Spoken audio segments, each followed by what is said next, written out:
तर मित्रांनो, नाद आमचा मजा तुमची या यूट्यूब चॅनलवर तुमचं सर्वांचं मनपूर्वक स्वागत। हे मीटिंग कशासाठी भरले आहे, का भरले आहे हे आपण पुढे व्हिडिओमध्ये पाहू शकतो। मीटिंग तर फिरासाठीच भरले आहे। जायचा प्लॅन ठरला आणि 1 वाजता गाडी आली। गाडी आल्यावर सर्वप्रथम गाडीच्या पुढे नारळ फोडले आणि प्रवासाला सुरुवात केली आणि मित्र खूप मजा चेष्टा चिल्लरी करू लागले। बघता बघता मोर्शी शहर लागले व आम्ही पुढे निघालो। सावनेर या शहरात पोचलो आणि चहा पिलो। बघतो तर 4:30 वाजता एक महिला त्याच्या आयुष्यात खूप स्ट्रगल करत होती। नंतर पेट्रोल पंपावर पेट्रोल टाकले आणि समोर प्रवासाला सुरुवात केली। बघता बघता रामटेक जवळ पोचलो। रामटेकवर पोचल्यावर सर्वांचं मन झालं की आपण किल्ल्याला भेट द्यावी। कोणताही न विचार करता आम्ही सकाळी 6:30 वाजता तिथे पोचलो आणि किल्ला फिरायला सुरुवात केली। किल्ल्यावर खूप असे सुंदर असे वातावरण होते। सकाळची ते वेळ, छान छान पक्ष्यांचा आवाज आणि मित्रांसोबत फिरण्याची मजा खूप वेगळीच होती। आम्हाला हे माहीत नव्हते का हा किल्ला आहे की मंदिर। आम्ही किल्ल्याच्या गेटपाशी पोचलो तर किल्ल्याच्या गेटचे काम चालू होते। हा मी आहे आणि जे पाठीमागे आहे ते सर्व माझे मित्र आहेत। ते खूप चिल्लरी करतात। सकाळची वेळ असल्यामुळे गर्दी कमी होती। किल्ल्याच्या उजव्या साईडला गेल्यावर खूप सुंदर असे वातावरण आहे, पण हा मित्र आमचा बसला आहे कारण याला खाली येता येत नाही। आम्ही खाली जाऊन बघतो तर खरंच सुंदर वातावरण होते। किल्ल्याच्या उजव्या साईडला हे वातावरण तुम्हाला सकाळी सकाळी पाहायला मिळेल। आम्ही तिथे गेल्यावर सर्वजण आपापल्या मोबाईलमध्ये फोटो काढत होते आणि ह्या सुंदर नजाऱ्याचा आनंद घेत होते। आम्ही तिथे फोटो काढले आणि वर निघालो। यांचे दोघांचे भांडण चालूच होते 10 रुपयासाठी। नंतर आम्हाला कळले की हे किल्ला नसून हे एक भव्य दिव्य रामाचे मंदिर आहे। आपण कुठेही फिरायला गेल्यावर हे बोर्ड आपल्याला नक्कीच दिसते। सर्वजण सांगतात की फोटो काढू नये, पण आपण ऐकणार कुठं, आपण तर सर्वांचे फोटो काढतच राहतो। नंतर आम्ही मंदिराच्या समोरील परिसरात प्रवेश घेतला। तिथे गेल्यावर आणखी सुंदर असे वातावरण आम्हाला दिसू लागले। तिथे थोडेसे भाविक पण दिसू लागले। दुकानं मात्र बंदच होती। इकडे बंदर उड्या मारत होते। आम्ही मंदिराच्या पुढे आलो आणि तिथे फिरू लागलो। मंदिर बंद असल्यामुळे भाविक मंदिराच्या गेटसमोरच फोटो काढत होते। आपल्याला इथं खूप बंदर दिसतात। त्यातील माझा एक मित्र त्याला प्रसाद चारत होता। सकाळचे वातावरण खूप मस्त होते, त्यामुळे तिथं सगळे वानर आणि एक कुत्रं त्यांच्यासोबत खेळत होतं।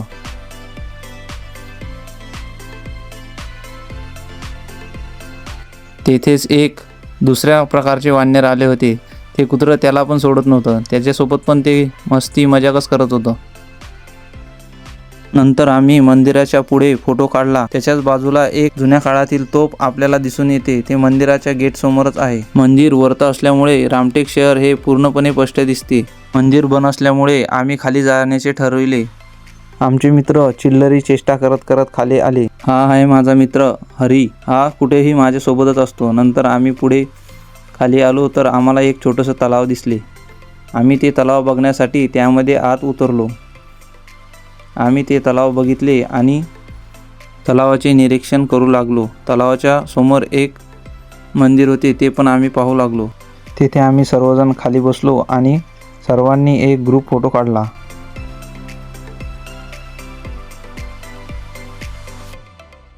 नंतर फोटो काढून झाला आणि आम्ही पुढे निघालो।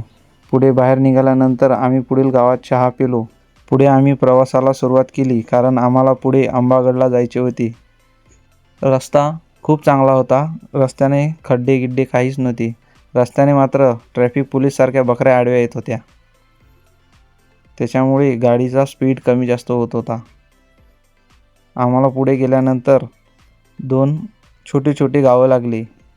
गावाच्या पुढे एक तलाव होता, तो खूप सुंदर होता। आपण भंडारा जिल्ह्यात असल्यामुळे इथे भाताची लागवण करताना लोक खूप दिसत होते। नंतर आपण अंबागडला पोचलो। विशाल धुमाल यांची पार्टी बुक करण्यासाठी आपण इथे आलो होतो। हे विशाल धुमाल यांचे घर आहे। नंतर निखिल भैया आम्हाला भेटले आणि त्यांच्यासोबत आमचे बोलणे चालणे झाले। त्यांनी आम्हाला नाश्ता पाणी केले आणि आम्ही पार्टी बुक करून गावाच्या रस्त्याने परत येण्यासाठी निघालो। मी व्हिडिओग्राफर असल्यामुळे मला गाडीत पुढे जागा दिली आणि मी सर्वांची चेष्टा चिल्लरी करत प्रवासात खूप मजा करत आलो। समोर आल्यानंतर आम्हाला भंडारा जिल्ह्यातील सुंदर असे वातावरण आपल्याला पाहायला मिळते. अंबागडच्या पुढे एक गायमुख म्हणून गाव आहे, ते पण खूप सुंदर आहे. तिथे पुरातन चौरागड देवस्थान पहाडावरती आहे, ते आपण आता पाहणार आहोत. येथे पोचलो आणि गाडी पार्किंगला लावली. सर्वजण शौचालयाला गेले आणि काही जण मंदिराच्या रस्त्यानं वर चढू लागले. आम्ही पहिले खालचे महादेव मंदिरला भेट दिली आणि पायागिया पडून तिथे 1-2 फोटो काढले. येथील वातावरण खूप सुंदर आहे.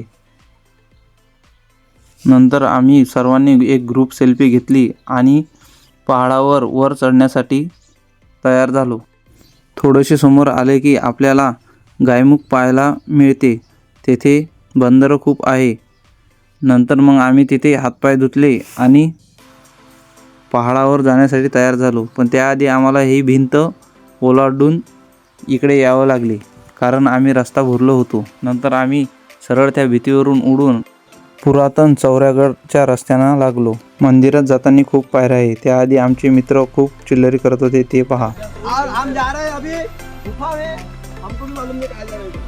काही ठिकाणी रस्ता नसल्यामुळे आम्हाला खूप अडीअडचण होत होती. काही ठिकाणी पायऱ्या असल्यामुळे आम्ही पटापट वर जात होतो. काही जणी तर थकले होते, ते खूप हळूहळू येत होते. वर जाताना आपल्याला एक छोटेसे मंदिर दिसून येते. तेथे पाया लागलो आणि वर जाण्यास सुरुवात केली. वर पायऱ्यांनी येता येता आम्ही फक्त 3 जण वर आलो. बाकीचे सर्वजण खाली थांबले होते. वर येता येता खूप जण थकत होते. आम्ही मग एका जागेवर विश्रांती घेतली आणि सर्वजण एकत्र आल्यावर आम्ही पुढे वर मंदिरास पोचलो. हे आहे शंकरजीचे मंदिर. येथे सर्वजण पोचले, चपला काढल्या आणि पाया लागून तिथे 1-2 फोटो काढले. हा आहे तिथला व्ह्यू. पाया पडून झाल्यानंतर यांची चिल्लरी चेष्टा चालूच होती.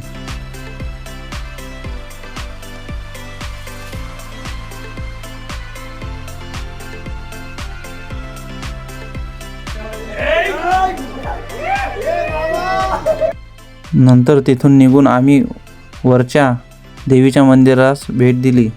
तिथे पाया लागलो आणि एक देवीचा नारा दिला.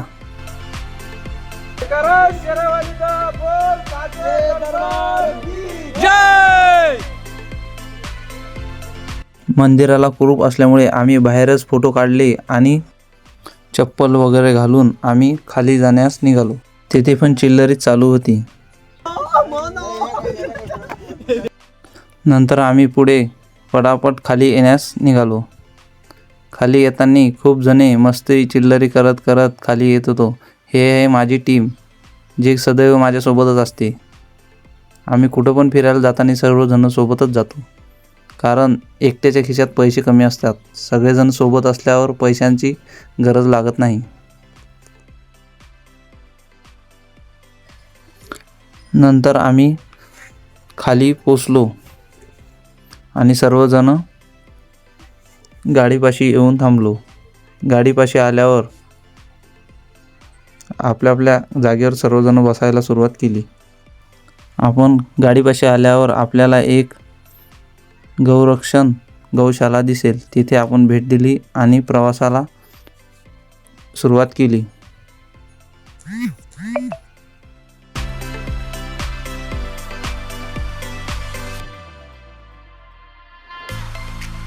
रात्री 1 वाजता निघाल्यामुळे आम्ही घरून काहीच खाल्ले नव्हते. त्यामुळे आम्ही परत एकदा चहा पिण्यासाठी हॉटेलला थांबलो.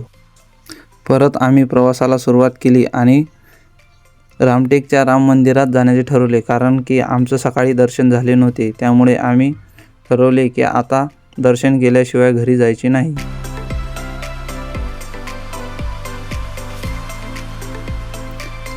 हे आहे राम मंदिराचे गेट. तिथून आतमध्ये गेल्यानंतर आम्हाला शाळेच्या मुली दिसल्या.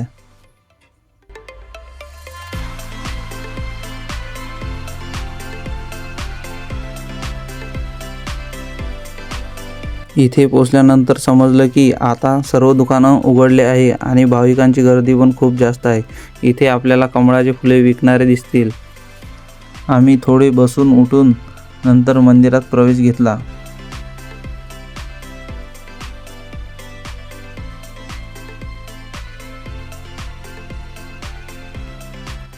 मंदिरात आतमध्ये आल्यावरही आमचे मित्र चेष्टा चिल्लरी करतच होते.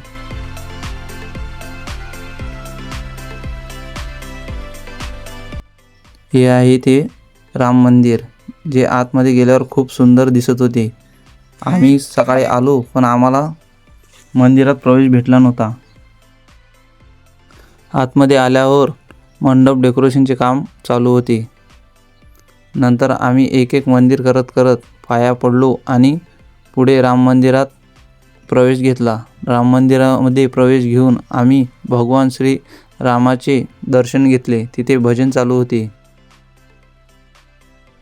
तिथे मग आम्ही पाया पडलो आणि मंदिराच्या वरच्या भागात गेलो. तिथून बघतो तर रामटेक हे सहजरित्या दिसत होते. मंदिराच्या वरच्या भागात खूप जास्त हवा होती, ते तुम्ही पाहू शकता.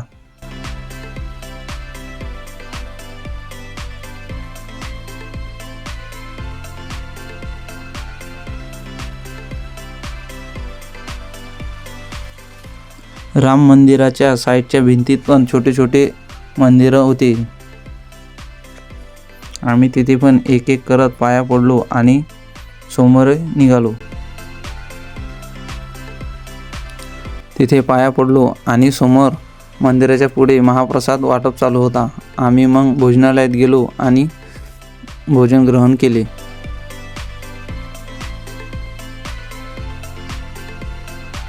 सर्वांनी भोजन केले आणि विश्रांतीसाठी बसले. मी आपला व्हिडिओ काढत इकडे तिकडे फिरत होतो, मंदिराचा आनंद घेत होतो. इथे चपलांची सुविधा ही केली आहे. इथे दुकाने पण स्वच्छ आणि सुंदर आहे. तसेच इथं अनेक पुरातन मंदिरं आहे. नंतर आम्ही घराकडे जाण्याचे ठरवले आणि गाडीच्या दिशेने येऊ लागलो.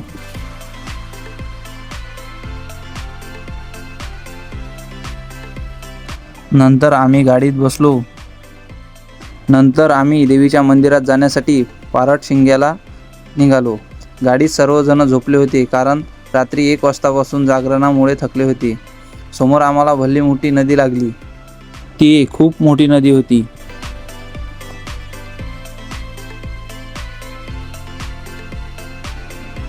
महाराष्ट्राचा प्रवास करणारी महाराष्ट्राची लालपरी आपल्याला रस्त्यात दिसली. पुढे समोर आल्यावर आपल्याला आणखी एक नदी लागली. ती पण खूप मोठी नदी होती. नंतर पुढे पेट्रोल पंपावर गेल्यावर पेट्रोल टाकले आणि पुढे देवी मंदिरात भेट देण्यासाठी निघालो. सावनेरमधून असाल तर ह्या मंदिराला तुम्ही ओळखत असाल.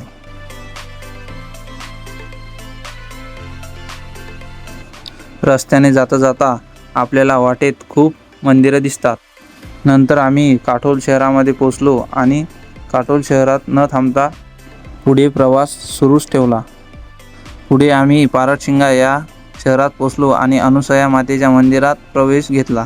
तिथे सर्वजण एकत्र येऊन फोटो काढला आणि अनुसया मातेच्या मेन मंदिराकडे धाव घेतली. हे आहे अनुसया मातेचे मंदिर.